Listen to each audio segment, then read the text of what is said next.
Hare Krishna. Hare Krishna, Mataji. Hare Krishna. Please accept my humble obeisances. All glories to Srila Prabhupada. Tonight we have Sumadura Radhika Mataji for Sanskrit recitations and Rita Mataji for English recitations. Sumadura Radhika Mataji, when you're ready, please start with the invocation.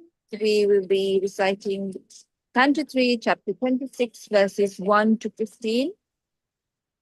Thank you, Hare Krishna.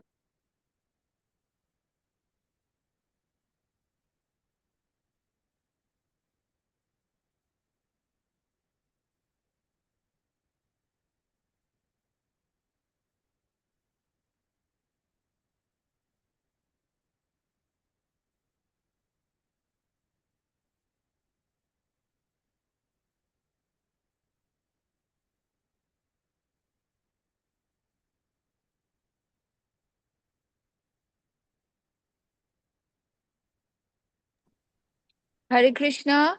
Mataji, please can we start the recitations? Hare Krishna, yes. Pandit Pranam. We please start with the invocations. Thank you, Hare Krishna. Hare Krishna. Om Namo Bhagavate Vasudevaya. Om Namo Bhagavate Vasudevaya. Om Namo Bhagavate Vasudevaya. Canto 3, Chapter 26, Text 1 to 15.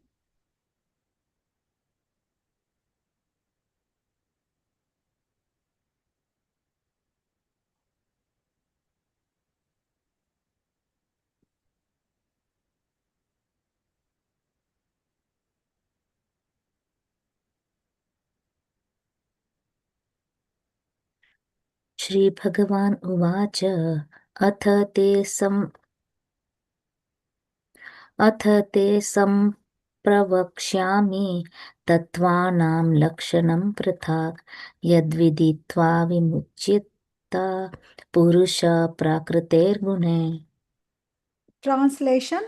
The personality of Godhead, Kapila, continued, My dear mother, now I shall describe unto you the different categories of the Absolute Truth, knowing which any person can be released from the influence of the modes of material nature.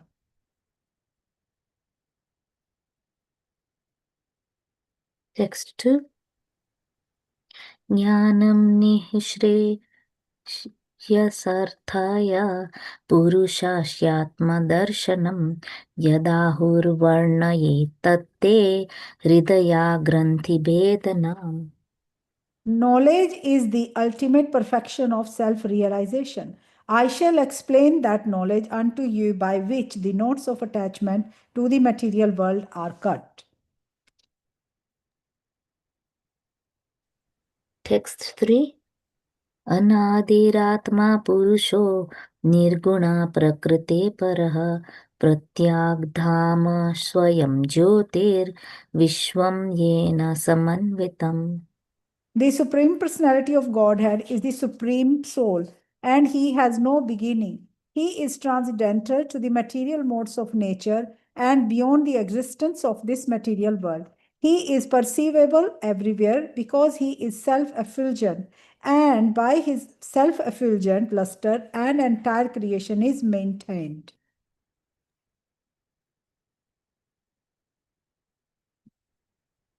Text 4. स एषा प्रकृतिं सूक्ष्मां दैवीं गुणमयीं विभुः यत्र क्षयैवोपगताम् अभ्यापद्यत लीलया. As his pastime, that Supreme Personality of Godhead, the greatest of the great, accepted the subtle material energy, which is invested with three material modes of nature and which is related with Vishnu.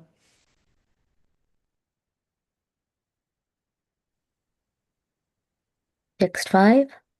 गुणे विचित्रा स्रजातिं सरूपापकृतं प्रजाः विलोक्या मुमुहे सद्य स इह ज्ञानगुहया. Divided into varieties by her threefold modes, material nature creates the forms of the living entities, and the living entities, seeing this, are illusioned by the knowledge covering feature of the illusory energy. Text 6. एवां पराभिध्यानेन कर्तृत्वं प्रकृते पुमान् कर्मसु क्रियमाणेषु गुणैरात्मानि मन्यते. Because of his forgetfulness, the transcendental living entity accepts the influence of material energy as his field of activities, and thus actuated, he wrongly applies the activities to himself. Text 7. तदस्य संस्मृतिर्बन्धः पारतन्त्र्यां च तत्कृतं भवति अकार्तुरीशस्य साक्षिणो निरतात्मनः. Material consciousness is the cause of one's conditional life, in which conditions are enforced upon the living entity by the material energy. Although the spirit soul does not do anything and is transcendental to such activities, he is thus affected by conditional life. Text 8. कार्यकारणकर्तृत्वे कारणं प्रकृतिं विदुः भोक्तृत्वे सुखदुःखानां पुरुषं प्राकृते परम्. The cause of the conditioned soul's material body and the senses presiding deity, the demigods, is the material nature. This is understood by learned men. The feelings of happiness and distress of the soul, who is transcendental by nature, are caused by the spirit soul himself. Text 9. देवाहुतिरुवाच प्रकृते पुरुषस्यापि लक्षणं पुरुषोत्तम ब्रूहि कारणयोरस्य सदसच्च वद आत्मकम्. Devhuti said, O Supreme Personality of Godhead, kindly explain the characteristics of the Supreme Person and his energies, for both of these are the causes of this manifest and unmanifest creation. Text 10. Shri Bhagavan Uvacha Yattatriguణम् अव्याक्तं नित्यं सदसद आत्मकं प्रधानं प्रकृतिं प्राहुर अविशेषं विशेषवत्. The Supreme Personality of Godhead said, the unmanifested eternal combination of the three modes is the cause of the manifest state and is called pradhana. It is called prakriti when in the manifested stage of existence. Text 11. पञ्चाभिः पञ्चाभिर्ब्रह्मा चतुर्भिर्दशभिस्तथा एतच्चतुर्विंशतिकं गणं प्राधानिकं विदुः. The aggregate elements, namely the five gross elements, the five subtle elements, the four internal senses, the five senses for gathering knowledge, and the five outward organs of action, are known as the pradhana. Text 12. महाभूतानि पञ्चैव भूरापोऽग्निर्मरुन्नभः तन्मात्राणि च तावन्ति गन्धानि दिनि मतानि मे. There are five gross elements, namely earth, water, fire, air, and ether. There are also five subtle elements, smell, taste, color, touch, and sound. Text 13. इन्द्रियाणि दश श्रोत्रं त्वग्रसननासिकाः वाक्करोच्चरणो मेद्रं पायुर्दशम उच्यते. The senses for acquiring knowledge and the organs for action, number 10. namely the auditory sense, the sense of taste, the tactile sense, the sense of sight, the sense of smell, the active organ for speaking, the active organs for working, and those for traveling, generating, and evacuating. Text 14. मनोबुद्धिरहङ्कारश् चित्तमिति अन्तरात्मकं चतुर्धा लक्ष्यते भेदो वृत्तया लक्षणरूपया. The internal subtle senses are experienced as having four aspects in the shape of mind, intelligence, ego, and contaminated consciousness. Distinctions between them can be made only by different functions, since they represent different characteristics.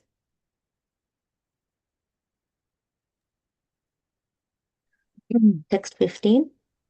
एतावान् एव सङ्ख्यातो ब्राह्मणसगुणस्य सन्निवेशो मया प्रोक्तो यः कालः पञ्चविंशकः. All these are considered the qualified Brahman. The mixing element, which is known as time, is counted as the 25th element. Text 16.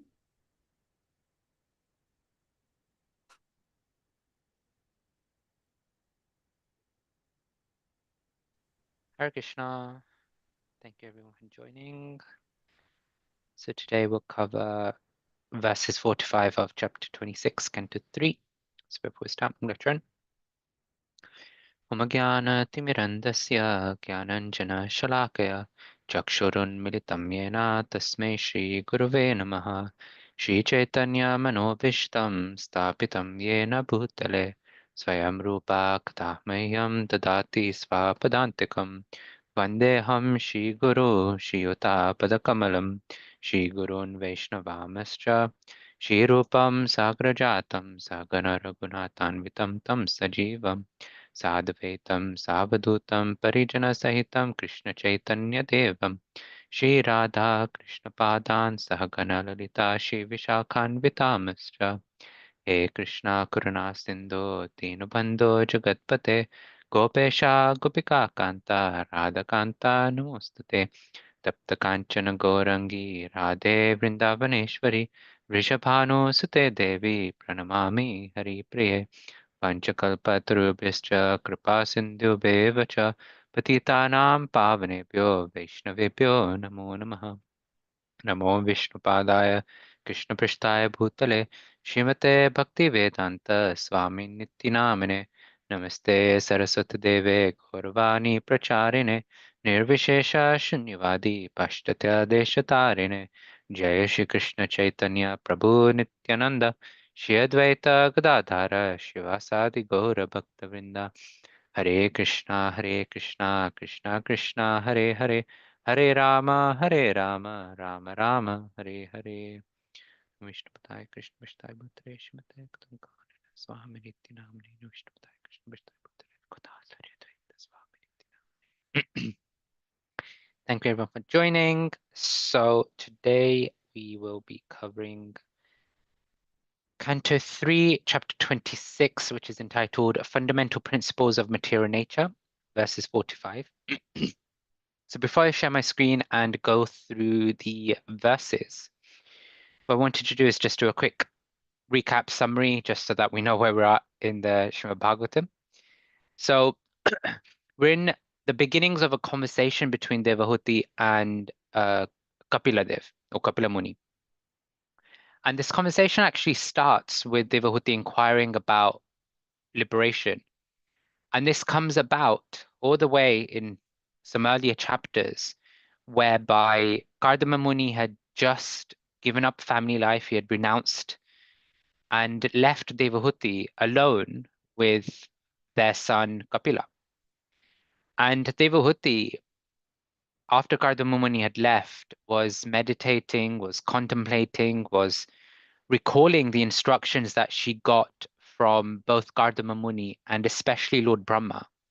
And when she was remembering the instructions from Lord Brahma, she was recalling specifically the prophecy that Lord Brahma had given about Kapila.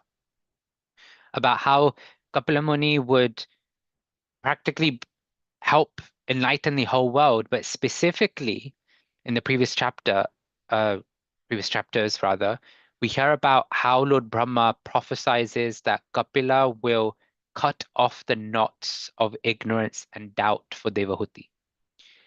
And so as Devahuti is remembering this, she then approaches Kapila with the mood of wanting Kapila Muni to enlighten her about how to become free from the material conditionings, how to become free from the entanglements with the material energy, and ultimately how to become free from the suffering that we all experience from the dualities of the world. And so in the last chapter, we hear about Devahuti approaching Kapila and then Kapila starting his response. And as part of that response, he starts with appreciation, a Mangalacharan almost, and then even a quick snippet of the entire spiritual journey of the Sambandha, or the relationship between the living entity and the Lord and the world around us, then the abhidaya, the practice by which one can come closer to the Lord, and then the prayojana, the perfection that one attains when one is in full self-realization. And after that, Devahuti then also starts inquiring a bit more about the details that Kapila had shared. And the details Kapila was sharing was actually the process or the practice of devotional service, and how one can attain devotional service through association with pure devotees. And so as Devahuti inquires, then Kapila goes even deeper. We see how conversations through the scriptures and even in day-to-day conversations, we start off by sharing some exchange, and then each time a question is asked, we start going into deeper and deeper layers of understanding that same topic. And the same happens here between Devahuti and Kapila. So then Kapila basically gives a very, in a few, I don't know, 10, 15 verses or something, he basically describes what devotional service is the best type of devotional service. Summarized we hear in the Bhagavad Gita, Manmana bhava mad bhakto madhyaji mam namaskaru mame veshyasi tattam te pratijane priyosime. We hear in the Bhagavad Gita, in very famous verse, about how one should always think of Krishna, one should become Krishna's devotee, one should worship Krishna and offer their obeisances to Krishna. And in that way, one can basically attain the perfection of devotional service and go back to Krishna Loka. And after doing that, what we see is that Kapila then starts to introduce the idea of Sankhya Yoga. And Sankhya Yoga, or Sankhya literally means to break things down into their constituent components. So Sankhya Yoga is basically breaking down the path of devotional service, or the path of perfection, self-realization, into its constituent components. And part of that includes understanding the world around us, understanding where we're at in our own spiritual journey. And so it's a very analytical study of material nature and the path of devotional service. And in the first few, if I just share my screen, in the first few verses of chapter 26, which is entitled Fundamental Principles of Material Nature, what we see is in the first three verses is that Kapila basically describes the different categories or the different ways that we can see the Lord.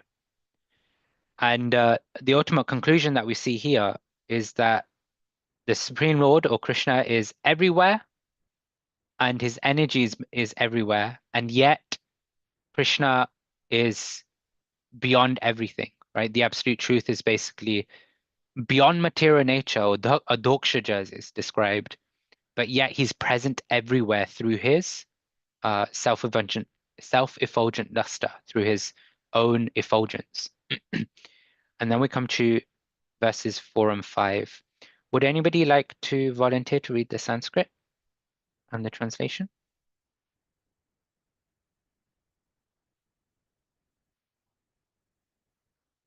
Hare Krishna, may I? Yes, go ahead.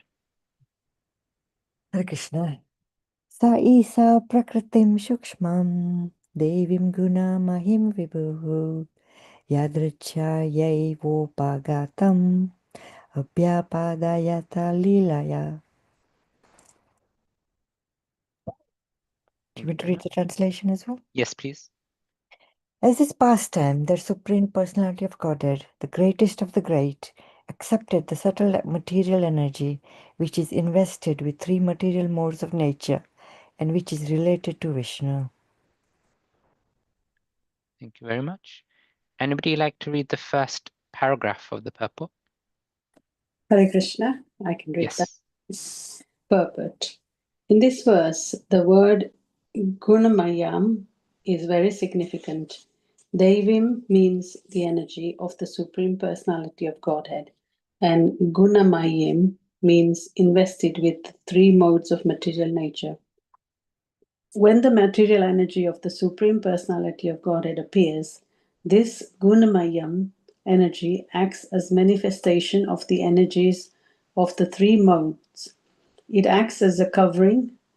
The energy emanated from the Supreme Personality of Godhead manifests in two ways: as an emanation from the Supreme Lord and as a covering of the Lord's face.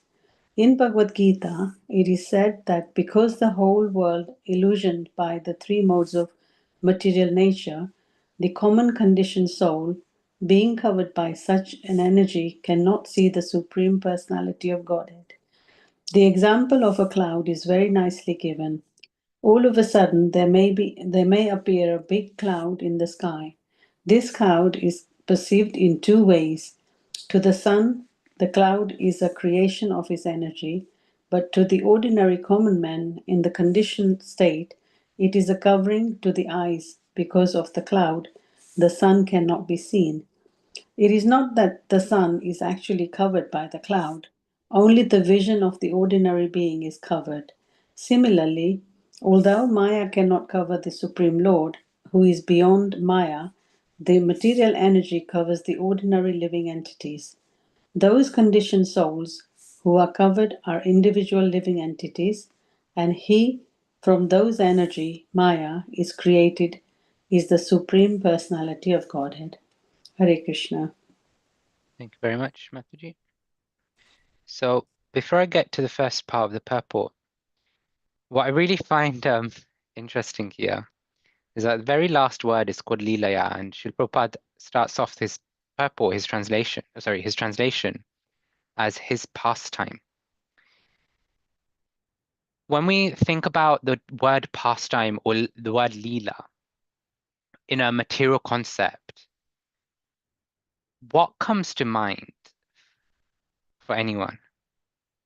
If somebody thinks about Leela or pastime, or if we translate pastime in a more commonly used term, right? Some passing time or some play, what sort of thing would come to mind?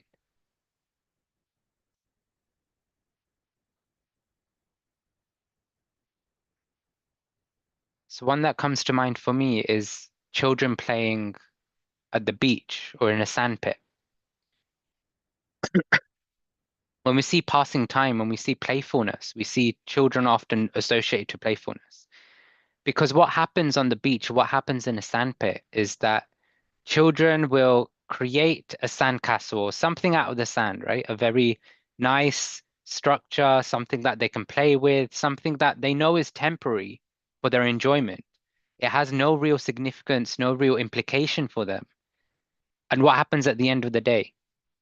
After a few hours, the parents come and say, okay, it's time to go home.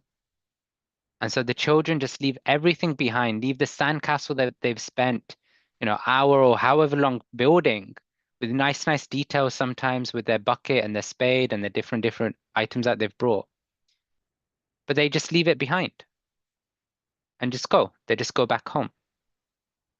And it's interesting because here we see that the Supreme Lord is, if we take that same concept, we see that the Supreme Personality of Godhead, the greatest of the great, accepted the subtle material energy which is invested with the three material modes of nature and which is related with Vishnu.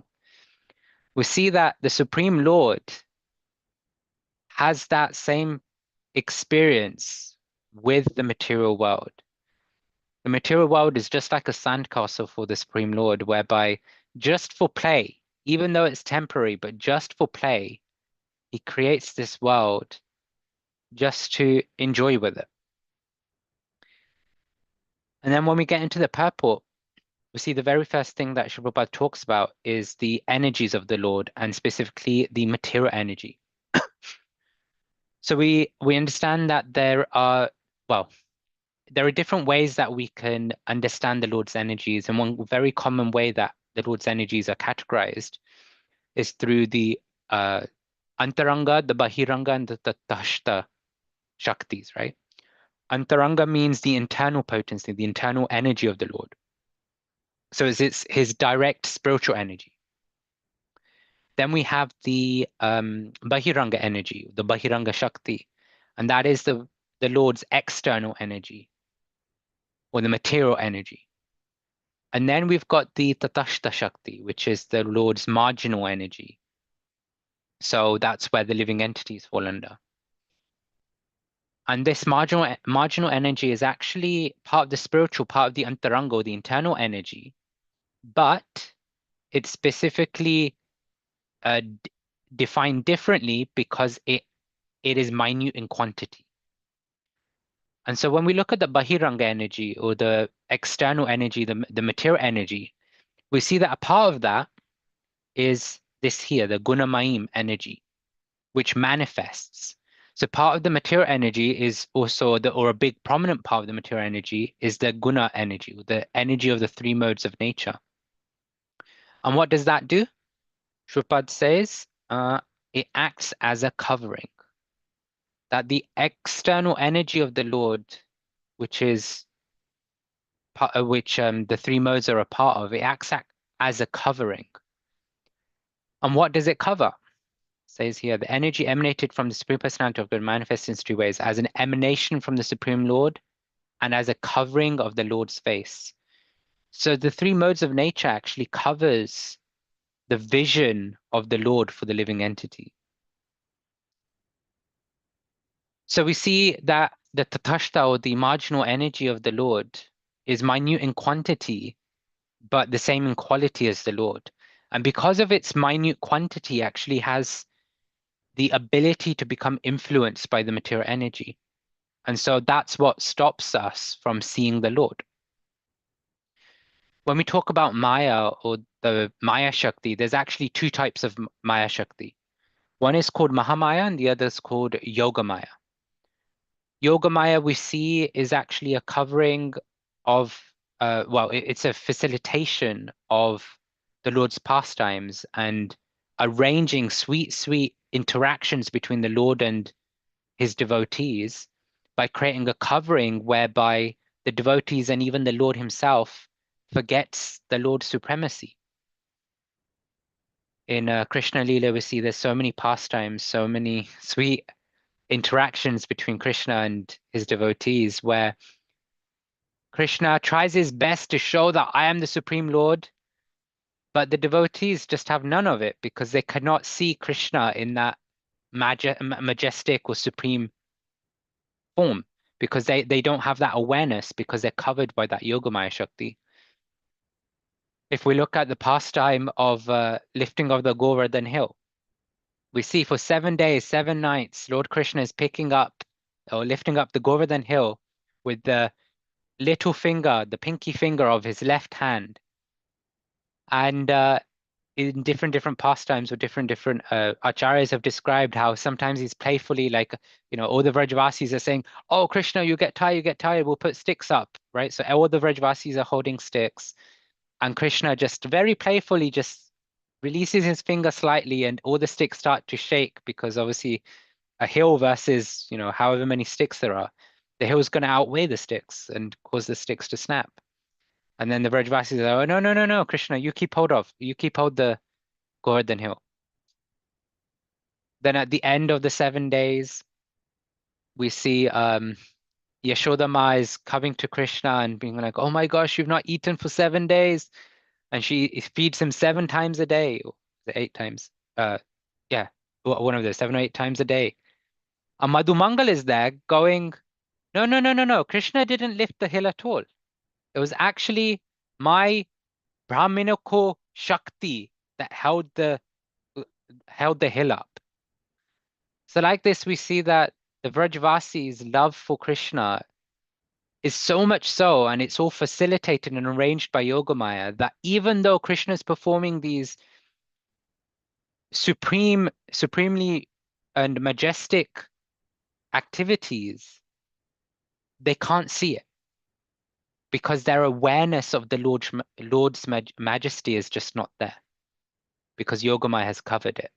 And Yogamaya has covered it in order to facilitate the transcendental and sweet pastimes between the Lord and his devotees. So that's Yogamaya. But then we've got another type of Maya, which is called Mahamaya. And Mahamaya covers the conditioned soul from being able to see Krishna. That covering is such that it binds the conditioned soul to the material illusion, whereby we start considering ourselves to be Krishna itself. We consider ourselves to be the supreme controller, the enjoyer, the doer of everything that we interact with. And why is that? Because we have no vision of the absolute truth. And we see how that manifests in the world around us. We see that when we look at the materialists, we see that their ignorance of the absolute truth makes them believe that there is no God, right? If we look at the atheists, their ignorance, their lack of vision makes them believe that there is no God. And so what's their philosophy of life? Their philosophy is that the world is there to facilitate the enjoyment of myself, of my senses, of my mind.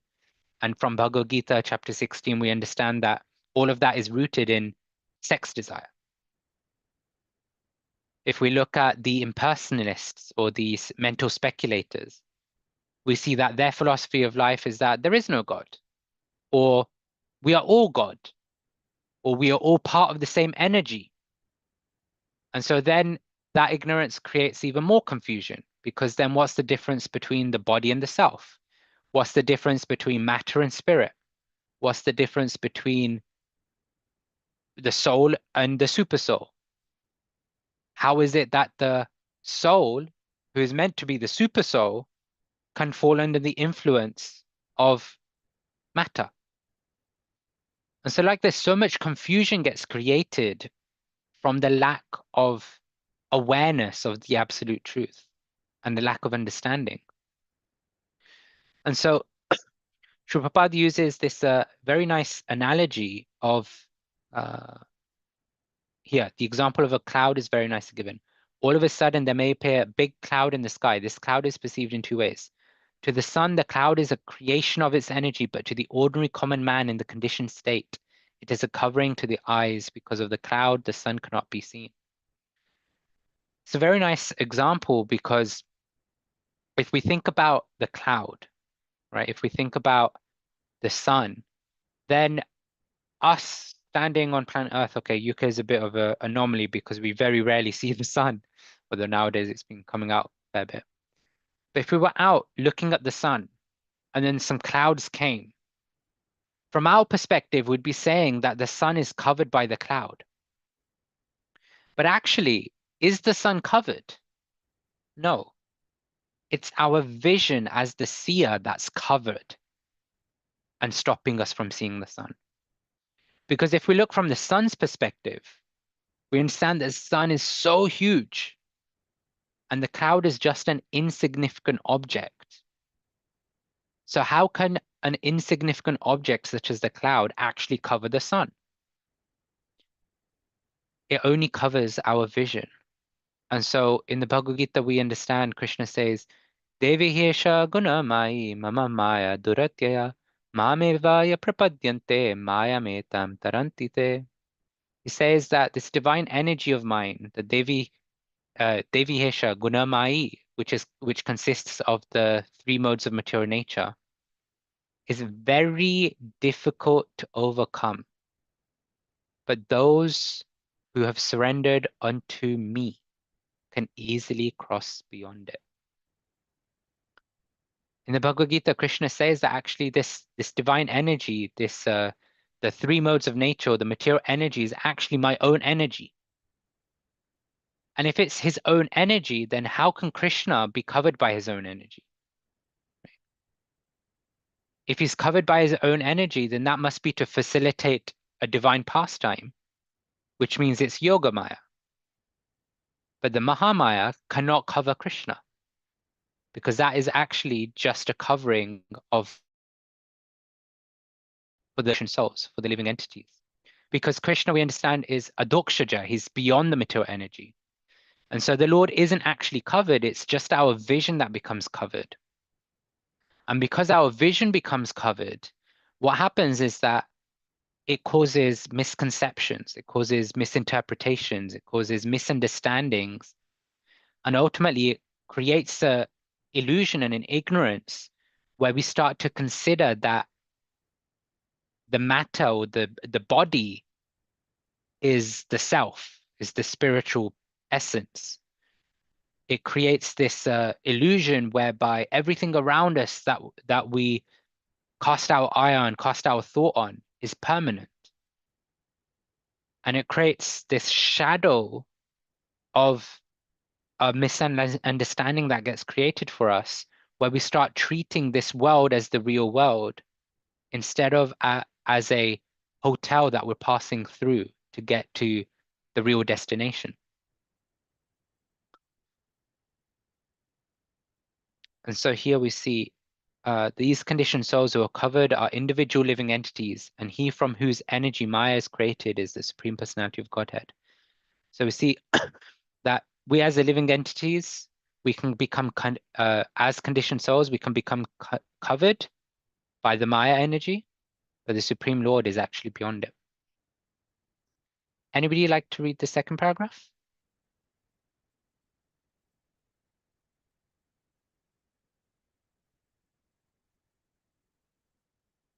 No? Okay. In another place in the Srimad Bhagavatam, in the first canto, 7th chapter, it is stated that Vyasadeva, by his spiritual vision, saw the Supreme Lord and the material energy standing behind him. This indicates that material energy cannot cover the Lord, just as darkness cannot cover the sun. Darkness can cover a jurisdiction which is very insignificant in comparison to that of the sun. Darkness can cover a small cave, but not the open sky. Similarly, the covering capacity of the material energy is limited and cannot act on the Supreme Personality of Godhead, who is therefore called Vibhu. As the appearance of a cloud is accepted by the sun, so the appearance of the material energy at a certain interval is accepted by the Lord. Although his material energy is utilized to create the material world, this does not mean that he is covered by that energy. Those who are covered by the material energy are called conditioned souls. The Lord accepts the material energy for his material pastime in creation, maintenance, and dissolution. But the conditioned soul is covered. He cannot understand that beyond this material energy, there is the Supreme Personality of Godhead, who is the cause of all causes. Just as a less intelligent person cannot understand that beyond the covering of the clouds, there is bright sunshine. So here we see how, in the very beginning, we hear about this idea of darkness and light. How can darkness exist if there is, or where there is light? In this section, what we really hear is how the light of Krishna consciousness can dissipate the darkness. If we were in a room that had no lights on, right? If we entered a dark room, then how would we navigate ourselves through the room? Well, we'd turn on the light, right? If we wanted to dissipate the darkness so that we can see, so we can navigate, so that we can understand what is what in the room, we'd find the switch to turn on the light. In the same way, as we're navigating through the world, if we want to dissipate the darkness of ignorance and speculation, then one has to turn on the light of Krishna consciousness. And there's so many ways to do that, right? One is switching on the light. If the sun was out, you could open the curtains, and so many things. In the same way, with Krishna consciousness, we see that there's so many ways to turn on the light of Krishna consciousness. There are so many avenues given by which one can connect with Krishna. We see the importance of service, whereby by engaging our mind and our senses in the service to the Supreme, ignorance becomes destroyed. And we see in this paragraph also the importance of what is it? Cannot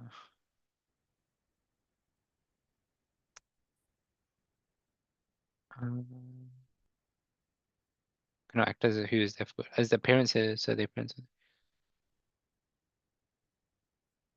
Those who are covered by the material energy are called conditioned souls. The Lord accepts the material energy for his material pastimes in creation, maintenance, and disillusion.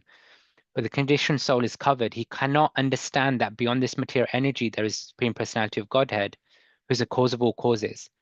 Just as a less intelligent person cannot understand that beyond the covering of the clouds there is bright sunshine. Through the cultivation of spiritual knowledge of Krishna and the process of Krishna consciousness, what we can see is that the clouds can become uncovered, going back to the analogy of the cloud and the sun and the seer of the sun. When the sun starts shining through the cloud, and that becomes prominent, that becomes a stronger presence for our eyes, we see that the effect of the clouds become weaker, and eventually the sunshine actually breaks through the cloud. In the same way, if our connection with Krishna, who is sun-like, becomes stronger, then we see that through that connection, we start seeing Krishna, we start experiencing Krishna in our life more and more. And that weakens the covering of ignorance that that we're living in because of our conditioned nature, because of the influence of the Maya Shakti, until eventually the clouds will completely dissipate and completely break up such that the sun can shine through.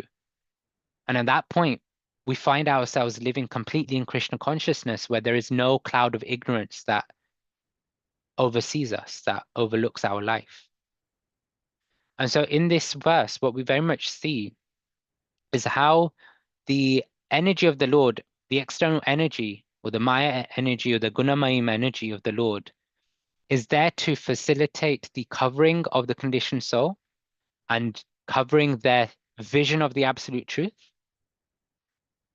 But at the same time, Srila Prabhupada very nicely and very sweetly gives us the way by which we can undo that covering, which is by turning on the light of Krishna consciousness.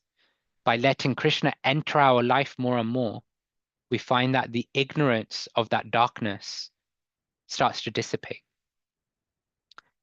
And then in verse 5, anybody like to read the Sanskrit?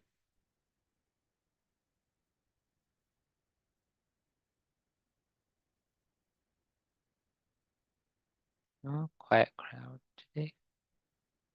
Okay. Gune vichitra jatim sarupa prakritim praja vilokya mumuhe sadhya sahya jnana guhaya. Translation.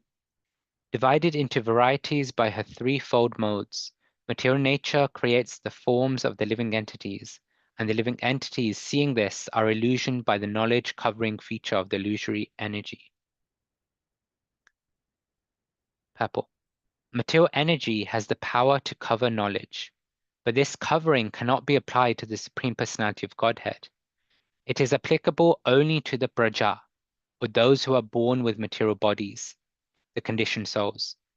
The different kinds of living entities vary according to the modes of material nature, as explained in Bhagavad Gita and other Vedic literature. In Bhagavad Gita 7.12, it is very nicely explained that although the modes of goodness, passion, and ignorance are born of the Supreme Personality of Godhead, he is not subject to them. In other words, the energy emanating from the Supreme Personality of Godhead cannot act on him. It acts on the conditioned souls who are covered by the material energy. The Lord is the father of all living entities because he impregnates material energy with the conditioned material with the conditioned souls. Therefore, the conditioned souls get bodies created by the material energy, whereas the father of the living entities is aloof from the three modes. So before I go on, we see in verse 4, we see that the Lord has basically associated with the material energy just as a plaything, just as accepted the material energy as a temporary pastime for enjoyment. And then verse 5, what we see is that we now move on to seeing how the material energy becomes the mother of the living entities because the material nature creates the form or the bodies for the living entities. And therefore, the Supreme Lord becomes the father of the living entities.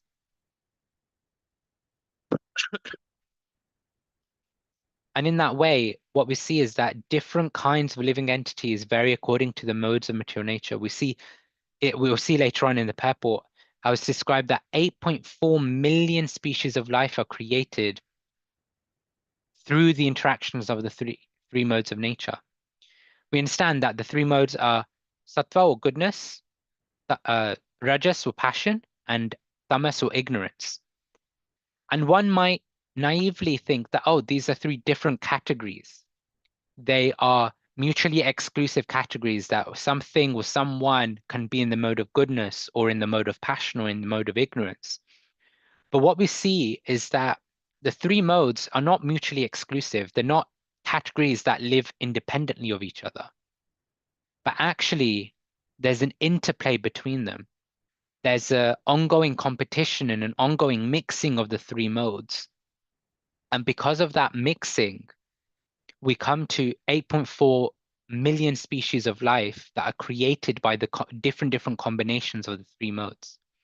And in other scriptures, the three modes are further divided into different ways or different subcategories. So then we can see how the modes are combined. A very simple way to see it also is that one may do an activity such as devotional service. One may engage in, take myself, one may engage in sharing or speaking on Krishna Katha. And that arguably would be in the mode of goodness or even pure goodness. But with that activity comes other subtleties that are involved. For example, what is the via medium that I'm sharing that knowledge? Well, we're on the internet, we're on a Zoom call or a YouTube video, which means that we're utilizing the mode of passion. We're utilizing material energy, which comes from creation and mankind, which means it's mode of passion. We see that my mentality also comes into play. If I'm sitting here giving this talk because I think I'm an excellent speaker, or because I think I've got something very valuable to share and it's only I can share this, then we can see that that could be passion/ignorance. But if I'm approaching in this mood of, I'm here to learn, I'm here to share what I have learned from my teachers, I'm here to discuss the spiritual knowledge and grow and educate myself, then that could be in the mode of goodness or the mode of pure goodness. So we see even in just everyday activities, if we look at the different factors and the different subtleties that are involved in each and everything that we do, or each and every thought we have, we can appreciate how there is not just one mode that's influencing us at any moment in time. Actually, it's a combination of the modes that influence our activities, our mindset, our interactions with the world. And so when we look at that, then we see that there are 8.4 million species of life that come from the combinations. And that is all to facilitate the combination of the desires and the combination of the karmic reactions that the living entity is meant to go through. And so here, the energy emanating from the Supreme Personality of Godhead cannot act on him. It acts on the conditioned souls who are covered by the material energy. We see that it comes back to how the living entity is covered or is influenced by the material energy. Whereas here, the Supreme Personality of Godhead, the energy emanating from the Supreme Personality of Godhead, i.e. the Gunamaya or the Maya Shakti, cannot act on him. We see that the Lord is actually beyond the three modes. He is transcendental to the material world. If we look at it another way, something more relatable, we see that there's so many corporate companies in the material world. And we see that each of those corporate companies, or at least many of them, will have a chairman. And the chairman will prescribe, maybe not directly, but at least indirectly, the different rules, the different laws, the different policies and regulations by which the company operates.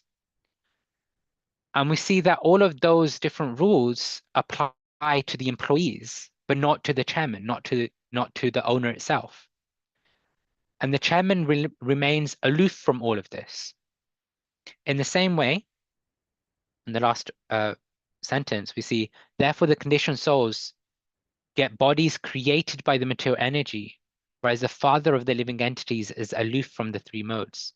In the same way, we see that the chairman, i.e. Krishna, has created this material world, and with that has created these different cosmic laws and rules and regulations, of which one is that a living entity must have material bodies created by the material energy, but that same law does not apply to the Supreme Lord, because he is above the laws of the world, just as a chairman is aloof or beyond the laws of the company.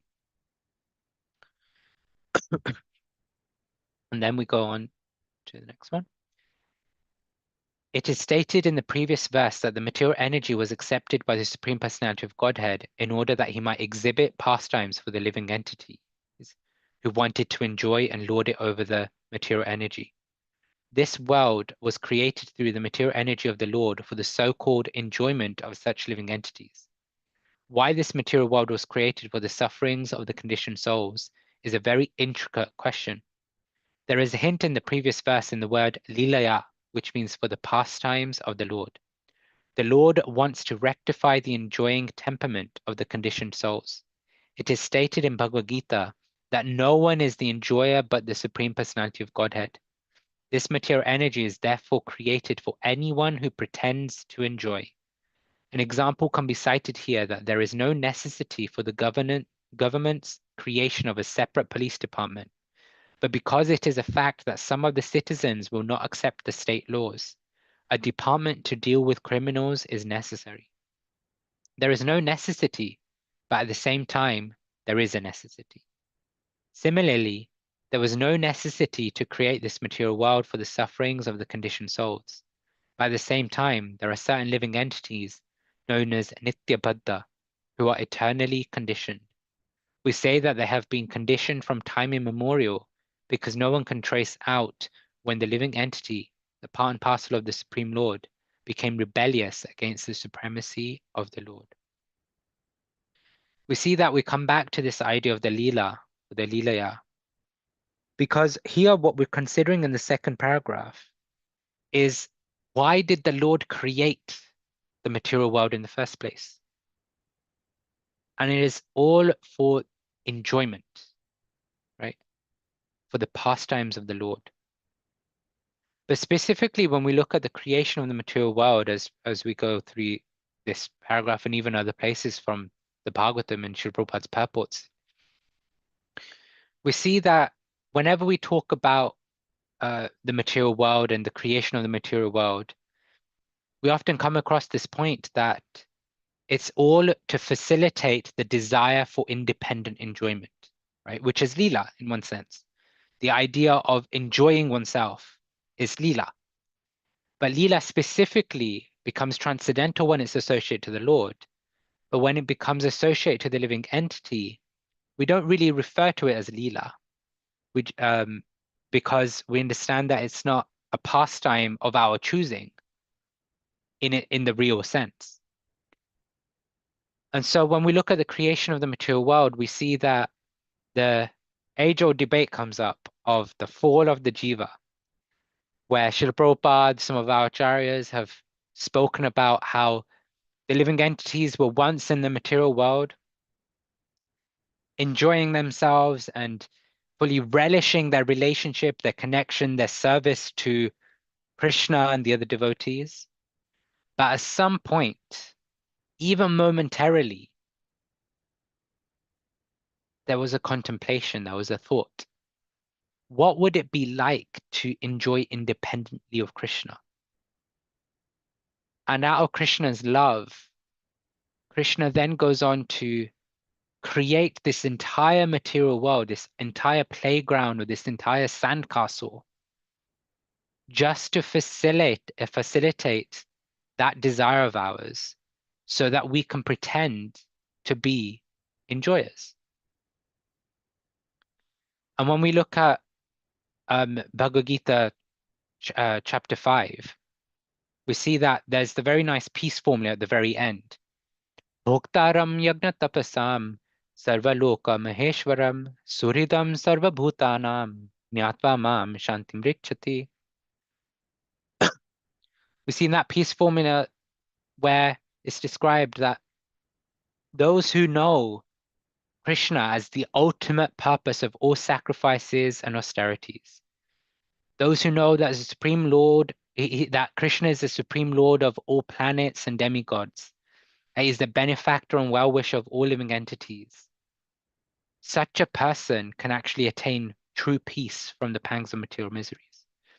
One who understands the supremacy of Krishna, one who understands that actually Krishna is the ultimate enjoyer of everything, they have the ability, they have the opportunity to actually become peaceful. And so here we see that the material world is created in order for the conditioned souls to carry out their desire of independently enjoying. Because the spiritual world is a place where the center of attention, the object of all service, the object of all worship is Krishna. But when one no longer wants to, or can no longer keep Krishna in the center, even momentarily, they divert their attention away. Then Krishna very kindly creates a place to facilitate that desire of ours, to not put Krishna in the center.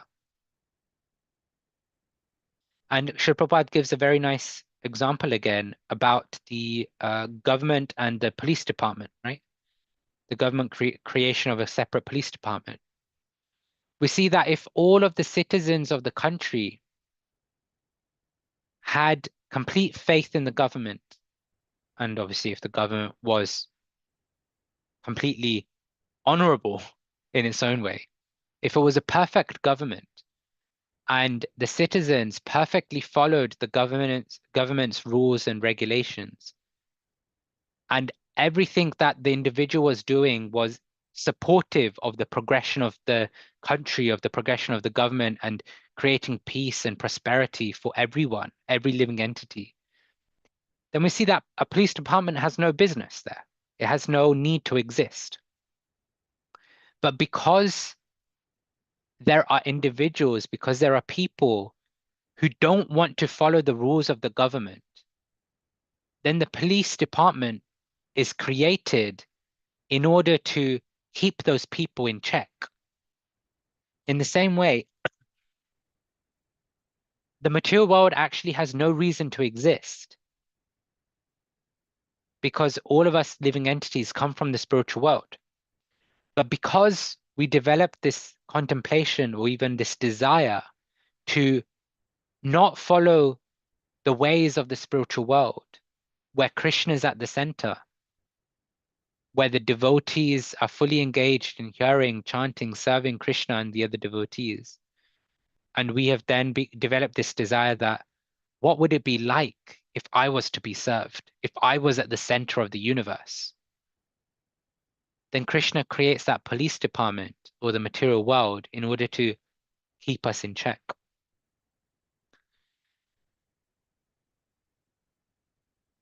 So next paragraph. It is a fact that there are two classes of men, those who are obedient to the laws of the Supreme Lord and those who are atheists or agnostics, who do not accept the existence of God and who want to create their own laws. They want to establish that everyone can create his own laws or his own religious path. Without tracing out the beginning of the existence of these two classes, we can take it for granted that some of the living entities revolted against the laws of the Lord. Such entities are called conditioned souls, for they're conditioned by the three modes of material nature. Therefore, the words gune vichitra used here. We can look at this paragraph and see that, okay, Srila Prabhupada's talking about two classes of men, right? Those who are obedient to the laws of the Supreme Lord, i.e. the devotees, and those who are atheists and agnostics who do not accept the existence of God and who want to create their own laws.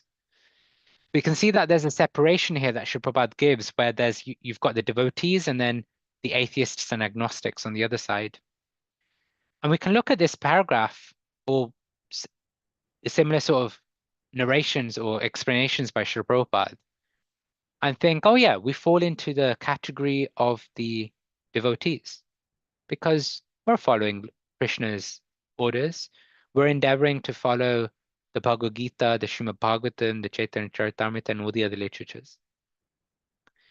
But something my spiritual master would often say when we read or study the Srimad Bhagavatam and when he gives classes is that he really appreciates and values the Srimad Bhagavatam because not just the Bhagavatam, but any of the literatures, because actually spiritual life is a transformative process, right? It's a process whereby introspection is the key to progression, not projecting and not seeing what we're reading as armchair philosophy.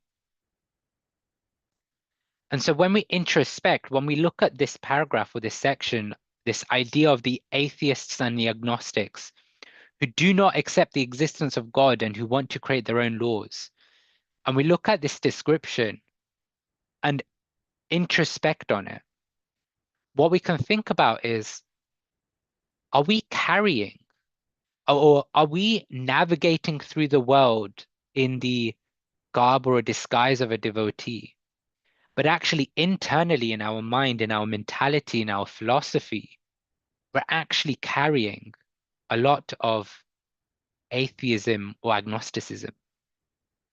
Because at the heart, what does it mean to be a devotee? It means that we are keeping Krishna, we are keeping pleasing the devotees, we are keeping the instructions of Krishna and the devotees at the center of our life. And everything we do in life is dictated by that. Whereas the mentality or the center of the atheistic and the agnostic mentality is dictated by the mind, the senses, and the false ego. So when we introspect, we can think about how much of our life is actually dictated by Krishna consciousness versus I or my or the worldly consciousness. And sometimes as devotees, and myself included, sometimes we can find ourselves in situations where we're engaging in this something called spiritual bypassing, whereby we think we're being very spiritual. We think we're being very Krishna conscious and Krishna focused, where we may be going through a difficulty, a struggle through life. And we're just approaching, okay, just chant and be happy. So we just approach our bead bag, go to a Kirtan festival, and just fully immerse ourselves, ignoring everything else that has happened in life. And then we think, at the end of the day, we think, wow, I've transcended, I've advanced so much that it doesn't even bother me anymore what's going on in life around me.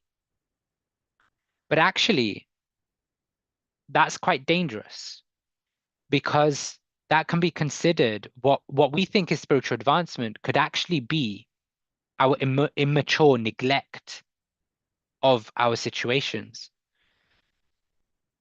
We see that spiritual maturity comes not from 24/7 engaging in Krishna conscious activities, but by looking at life, by seeing what cards Krishna is dealing to us in a way where we're constantly thinking and meditating on, what is it that Krishna wants me to learn here? What is it that Krishna wants me to understand? How is it that Krishna wants me to grow? And so we're then spiritually maturing by dealing with the cards Krishna has given us to come closer to him, not just by our activities, or the dress that we wear, but also by the mentality and the philosophy, because we're thinking, what does Krishna want of me? And so we're not using spiritual practices to then escape from situations, but we're using our spiritual practices to grow closer to Krishna in those negative situations.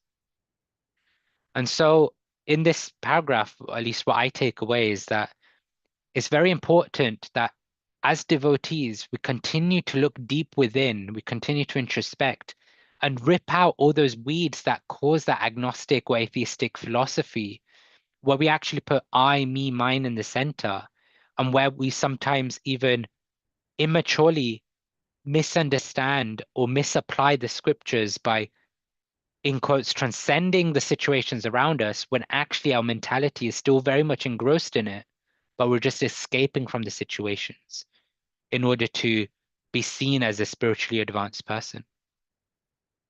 So conscious of time. So the last two paragraphs. Yeah, two paragraphs. In this material world, there are 8.4 million species of life. As a super soul, they are all transcendental to this material world. Why then do they exhibit themselves in different stages of life? The answer is given here. They're under the spell of the three modes of material nature. So as we spoke about before, 8.4 million species, all associated or all influenced by the three modes and created in that way because of that, the three modes.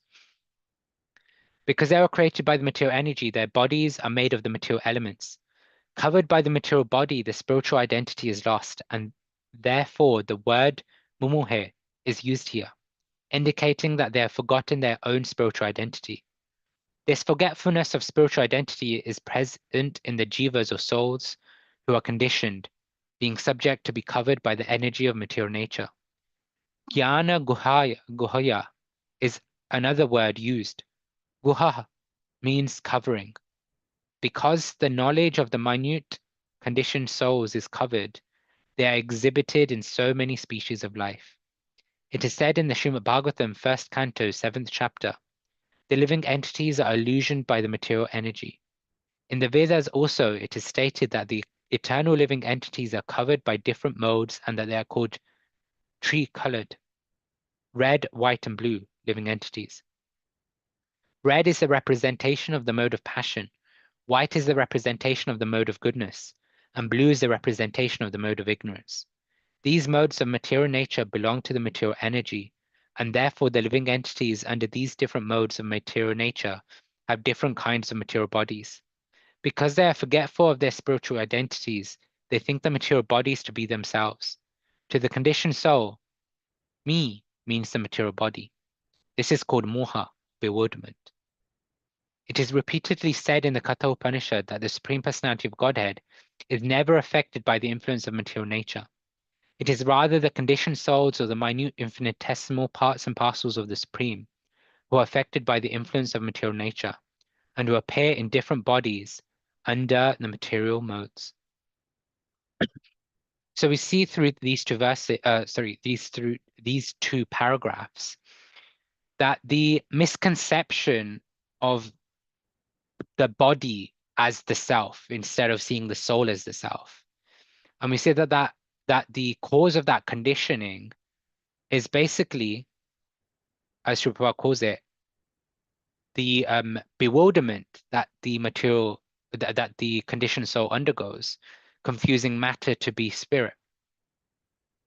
And in the last section, we see that how the Lord is actually just not affected by any of this because he's, again, beyond, right? He's never affected by the influence of the material nature because, as we mentioned earlier, the Lord is adokshaja, he's beyond the material modes, beyond the material energy.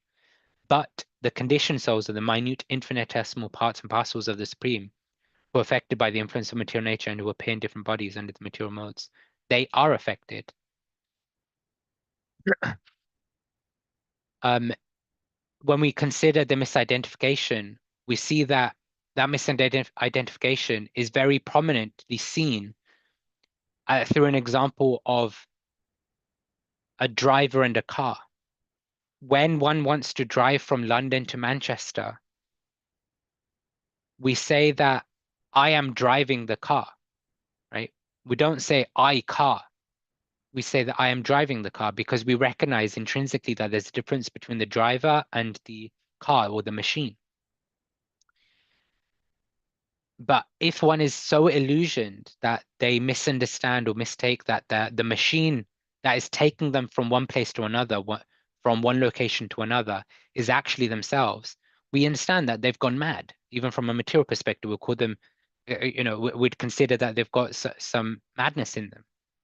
But that same madness is applied to the bewilderment that we undergo, whereby we consider the body, which in the Bhagavad Gita is described to be a machine, to be the self, because the soul, who is us, the real me, the real I, is just going on a journey by using the body as a machine. And that journey can be one that takes us deeper and deeper into the trenches of material conditioning, of material entanglements, of Maya, of illusion. Or it can be a journey of transcendence whereby we use the same machine, the body, to then rise higher and higher, go even deeper and deeper in our connection with Krishna and our path of spiritual realization. So between the two verses, what we've basically covered is recognizing and seeing that the material world is just the Lord's external energy, right? We've learned and seen how, in the previous verse also, how that energy binds the conditioned soul. But the way to get out of that is by turning on the light of Krishna consciousness.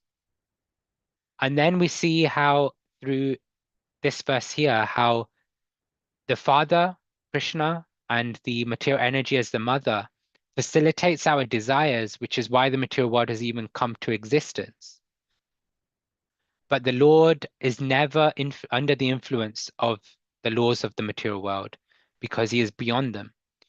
And one who engages in turning on the light of Krishna consciousness, they actually become free from the cycle of birth and death. They actually become free from the illusory energy of the Lord, and they have the opportunity to go back home, back to Godhead. So I will end there. Hare Krishna, Krishna Krishna, Hare Hare, Hare Rama, Rama Rama, Hare Hare.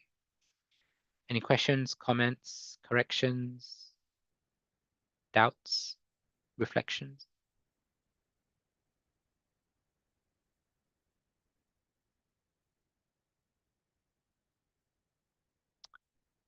No? In that case, we can end there. Vanchakalpatarubhyascha kripa sindhubheva cha patitanam pavanebhyo Vaishnavebhyo namo namaha. Anantkote Vaishnavin ki jai. Shrupat ki jai. Srimad Bhagavatam ki Jai. jai.